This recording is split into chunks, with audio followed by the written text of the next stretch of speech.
Coucou tout le monde, j'espère que vous allez bien. Aujourd'hui on se retrouve pour une vidéo top 10 de mes sagas. Je n'ai pas mis particulièrement d'ordre pour cette fois-ci, alors je vous laisse avec la vidéo et c'est parti.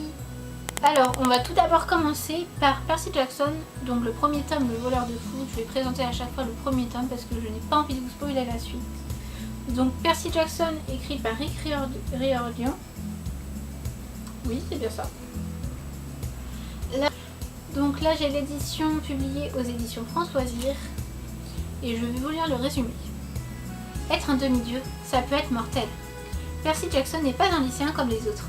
Sa prof d'histoire est en fait un monstre mythologique et les dieux du mont Olympe entrent dans sa vie, ici et maintenant, en plein New York. Il l'accuse d'avoir volé l'éclair de Zeus. Dans cette succession de catastrophes, une seule bonne nouvelle. Percy se découvre peu à peu des pouvoirs extraordinaires. Donc si je devais noter cette saga, je mettrais un 9,5 je pense. Parce que ce qui me manque, c'est les personnages. Même si une suite a été écrite après, j'aime tellement cette saga que une suite me manque vraiment. Voilà. Alors la deuxième saga, c'est Harry Potter, donc connu par pratiquement tout le monde je pense. Mais je vais quand même présenter, on ne sait jamais, pour les ignorants qui sont tombés sur cette vidéo. Donc Harry Potter écrit par J.K. Rowling et grande saga phénomène. Donc là j'ai le premier tome qui est sorti il y a très longtemps. Et là c'est l'édition de Gallimard, la grande. Donc je vais vous lire le résumé. Le jour de ses 11 ans, Harry Potter, un orphelin élevé par un oncle et une tante qui le détestent, voit son existence bouleversée. Un géant vient le chercher pour l'emmener au collège Poudlard, école de sorcellerie, où une classe l'attend depuis toujours. Mais qui est donc Harry Potter? Et qui est l'effroyable le mage dont personne n'ose prononcer le nom? Voilà, j'ai adoré cette saga et je lui mets 10 sur 10 parce que j'adore cette série, cette saga. Et que c'est mon bébé d'amour. D'ailleurs, j'ai une étagère consacrée à ça si vous voulez une vidéo spéciale dessus. Je vous montre comment j'ai fait mes paper toys et comment j'ai fait mon petit blason serre d'aigle. Dites-moi en commentaire. Donc prochaine saga, la maison de la nuit. Donc je ne vais pas vous présenter les tomes de la maison de la nuit pour la simple et bonne raison que j'ai déjà fait une vidéo spécialement pour cette saga il y a 2 semaines. Je vous laisse le lien dans la description ou dans le petit et on passe tout de suite à la prochaine saga. Prochaine saga, donc le livre de Saskia, écrit par Marie Pavlenko aux éditions Scrigno Jeunesse. Donc je n'ai pas cette saga comparée à toutes les autres que j'ai présentées précédemment. Donc du coup là le tome que je vous présente, c'est le tome que j'ai emprunté à la médiathèque. Et donc je vais vous lire le résumé du premier tome, Le Réveil. Saskia fête ses 18 ans et s'apprête à entrer en terminale, comme beaucoup de filles de son âge. Dans sa maison en bordure de forêt, elle mène une vie des plus ordinaires. Ordinaire, vraiment? Si c'était le cas, pourquoi son quotidien vire-t-il au cauchemar, enchaînant phénomènes incongrus et rencontres étranges? Quel secret recèle la pierre qu'elle porte au poignet depuis qu'elle a été trouvée au bord d'un orphelinat bébé? Que lui veut Todd, mystérieux garçon qui la suit comme son ombre et ne se sépare jamais de son coutelas?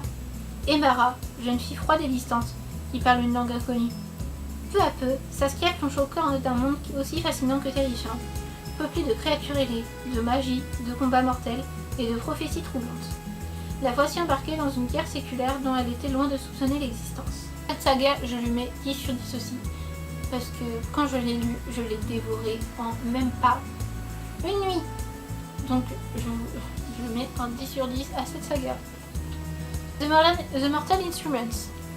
Donc malheureusement, je n'ai pas cette saga avec moi, donc je vais vous lire le résumé que j'ai trouvé sur Livre Addict. Je vous mettrai mon lien Livre Addict comme d'habitude en description et c'est parti. Clary n'en croit pas ses yeux. Elle vient de voir le plus beau garçon de la soirée commettre un meurtre.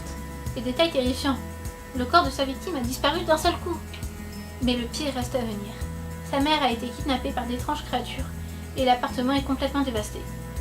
Sans le savoir, Clary a pénétré dans une guerre invisible entre d'antiques forces démoniaques et la société secrète des chasseurs d'ombre. Une guerre dans laquelle elle a un rôle fatal à jouer.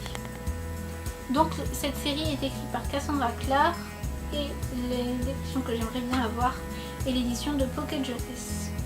Et donc il y a 6 tomes plus un hors série et elle a sorti d'autres livres en rapport avec celui-là. La prochaine saga que je vais vous présenter, c'est Pretty Little Liars. Donc à la base, cette série a été écrite par Sarah Chapin et a été publiée sous le nom de The Liars, en français Les Menteuses. Et après le début de la série qui est tirée de ce livre, une édition a été rééditée.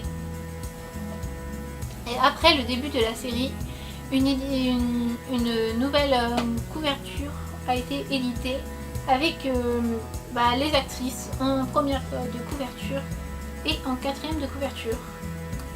Donc je vais vous lire le résumé. À Rosewood, tout le monde a quelque chose à cacher, surtout 5 jolies petites menteuses. Allison, Anna, Emily, Spencer et Aria ont juré de ne plus jamais parler d'une petite vengeance qui a viré au cauchemar. Lorsqu'Allison disparaît du jour au lendemain, les 4 copines croient leur inavouable secret enseveli à jamais. Mais 3 ans plus tard, un mystérieux A les menace de divulguer leurs mensonges. Les jeunes filles pensent d'abord au retour d'Allison qui leur fait une blague. La réalité est bien plus inquiétante. Donc si je devais noter cette saga, je lui mettrais un 10. Et je ne sais plus si j'ai noté la saga. Mais je lui mettrais un 10 aussi. C'est pour ça que je fais un top 10, parce que tous les livres que je présente ont 10 ou 9,5. Voilà. Un livre que je vais vous présenter, c'est La Quête des livres mondes. Donc le tome 1 c'est le livre des âmes, le tome 2 le livre des lieux et le tome 3 le livre des temps. Donc il a été écrit par Carina Rosenfeld et donc vu que je n'ai pas encore le livre ou la saga, je vais vous dire le résumé qu'il y a encore sur Livre Addict. C'est qui a 16 ans et vit une adolescence parfaitement normale, jusqu'au moment où, après une nuit très agitée, des ailes lui poussent dans le dos. Zek apprend bientôt qu'il est originaire d'un univers parallèle disparu dans le néant à cause de la valeur de monde, et qu'il a pour mission de le ressusciter.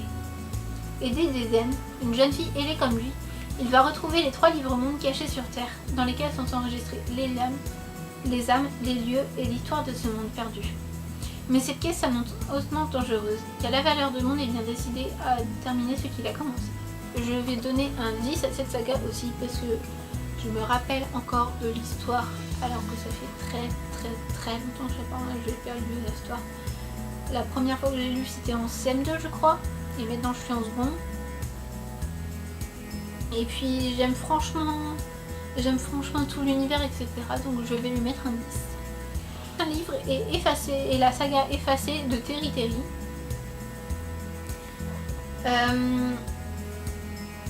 Cette saga, je n'ai encore pas le premier tome, même si j'ai les 2 derniers tomes, parce que pour mon anniversaire,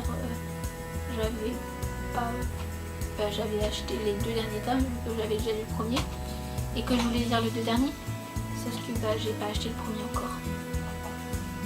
Donc je vais vous lire le résumé sur Livre Addict. Dans un futur proche, en Angleterre, les criminels de moins de 16 ans sont condamnés à perdre tout souvenir de leur passé. Malgré son effacement, cependant, Kayla fait d'étranges cauchemars, comme si ses souvenirs s'obstinaient à remonter à la surface. Petit à petit, le doute s'installe. A-t-elle vraiment commis un crime et mérité son sort?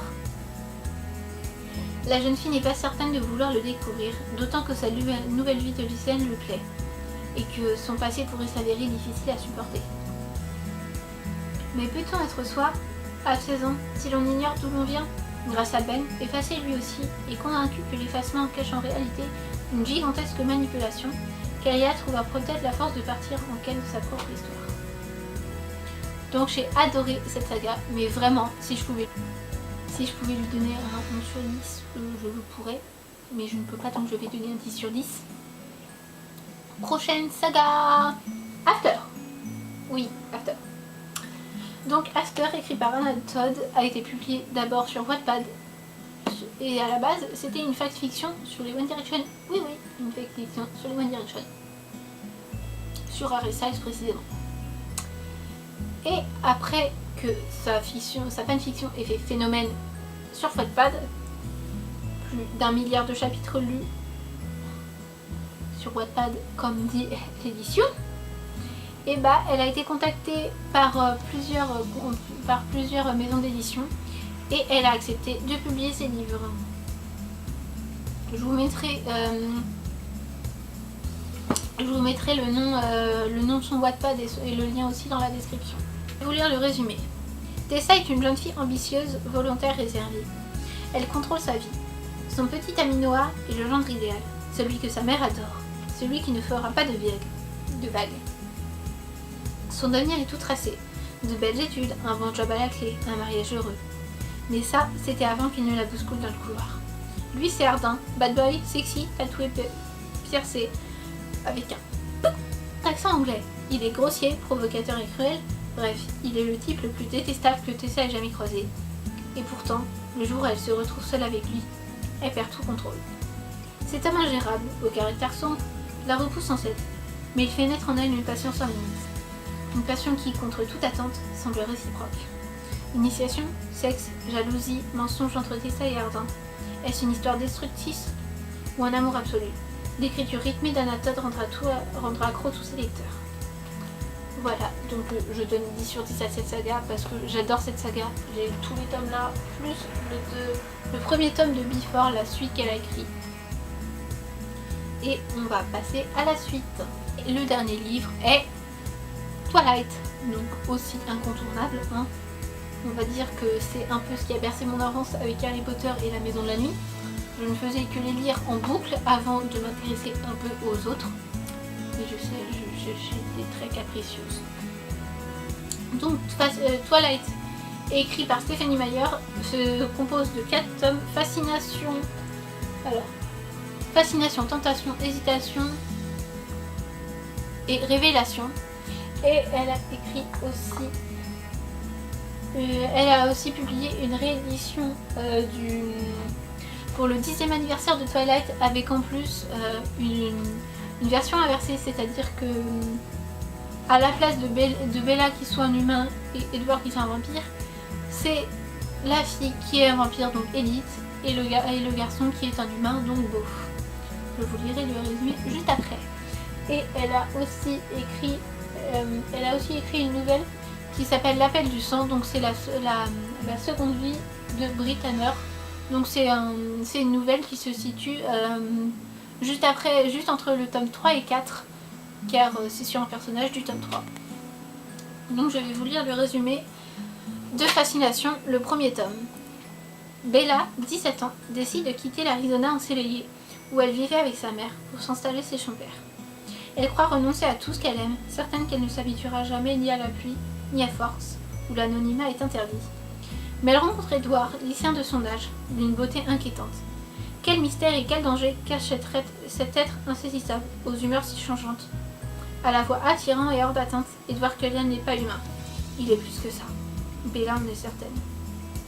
J'ai l'édition Hachette dans la collection Black Moon. Donc j'ai les 4 tomes, la réédition et la nouvelle que je vous ai présentée tout à l'heure. Et je donne à cette saga un 10 sur 10 parce que c'est la saga qui m'a accompagnée pendant mon enfance avec Harry Potter et la Maison de la Nuit, comme je l'ai dit précédemment. Et je peux pas me passer d'elle quand même. Même si ça paraît con, je peux pas m'en passer. Même si c'est cliché que oui, l'humain tombe amoureux de la vampire et tout ça, mais j'aime bien les histoires clichés, mais pas trop quand même. Alors voilà, c'est la fin de ce top 10. Si vous voulez que je refasse un autre avec par exemple mes séries ou alors mes livres tout seul, ou les livres autres que les sagas, dites-le moi en commentaire et je verrai quelles suggestions prendre.